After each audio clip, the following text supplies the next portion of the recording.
अस्सलाम वालेकुम भट्ट जी। वालेकुम अस्सलाम। माशाल्लाह आज गेस्ट नहीं लभे ते चबुरजी तो ढोला ने बुला ले जे। वाह वाह वाह ਤੁਸੀਂ ਵੀ ਪਹਿਲੇ ਇਕੱਲੇ ਆਂਦੇ ਸੀ ਕੁੜੀ ਦਾ ਅੱਬੂ ਵੀ ਨਾਲ ਲੈ ਆਂਦਾ यार इस बंदे की तो मैं पछाण लिया कैसर पिया साहब ने जी, ते नुसरत आरा दा बेटा बुला लिया।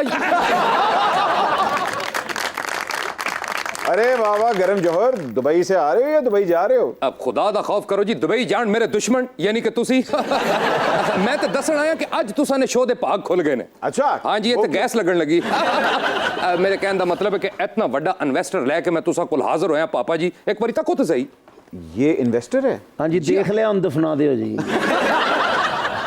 अच्छा ये इन्वेस्टर है? हाँ जी। मैं समझा शायद सवारी है।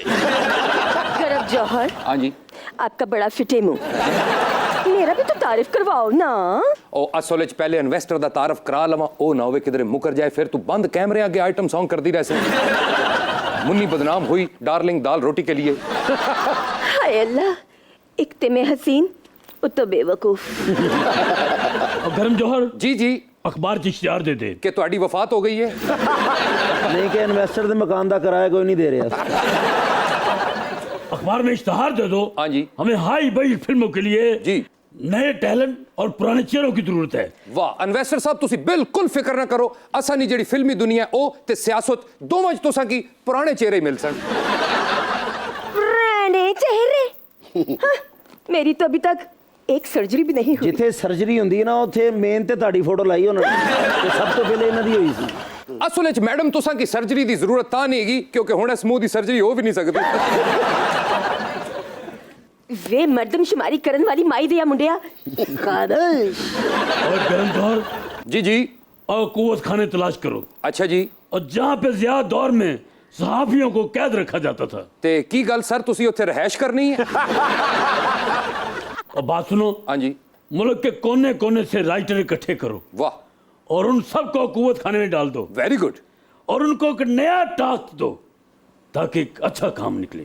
वेरी गुड ते अपना खलीलुर रहमान कमरे ना के कर सो। और बात सुनो उसको कुव्वत खाने का सुपरवाइजर बना दो अच्छा जी और उसके तम्बाकू नोशी का खर्चा फिल्म पे नहीं डालना। अच्छा जी और वरना हम तो बर्बाद हो जाएंगे। यार वैसे गरम जौहर कमाल करते हो के जी इन्वेस्टर तो ले आया लेकिन कहानी तुम्हारे पास है ही नहीं। बट जी कहानी मेरे को कोई सी जेड़ी मैं इन्वेस्टर नु पा बैठा। मेरे कहने का मतलब है कि असा ने इन्वेस्टर नवे आइडियाज ते कहानी लिखवाना चाहते ने जेड़ी मेरी कहानी हो तो माड़े ज़हन च है। अच्छा मैं इस किस्म दी फिल्म बना सा कि टाइटैनिक तुसा की फिक्की लग सी। टाइटैनिक फिक्की नहीं ठंडी लगी सानू जिन्ना पानी सी जनाब। हाय अल्लाह जी कितनी सोहनी गल कीती है।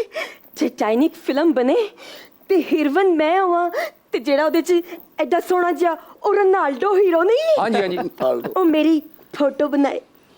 वाह जी वाह क्या बात है अगर तुसी हीरोइन होंदे ना टाइटैनिक च ते डुबना कुड़ी नहीं सी। अच्छा जी अगर ये हीरोइन है होंदी ना तो टाइटैनिक वाला जहाज जड़ा ना अपनी इसे नहर च डुब जाना सी। अगर ये हीरोइन होंदी ना टाइटैनिक दी हाँ जी। ते जहाज ने मोटरसाइकिल च वज के तबाह हो जाना सी।